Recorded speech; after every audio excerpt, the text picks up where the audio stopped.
Medium transmission line.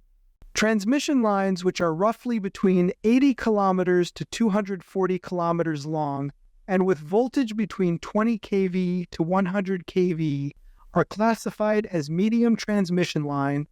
Due to high voltage and longer length, the effect of shunt capacitance C can no longer be ignored, as previously done. Resistance R and inductance L are evenly distributed along the medium line, just as modeled in the previous short line. Now, there may be two ways to represent the shunt capacitance.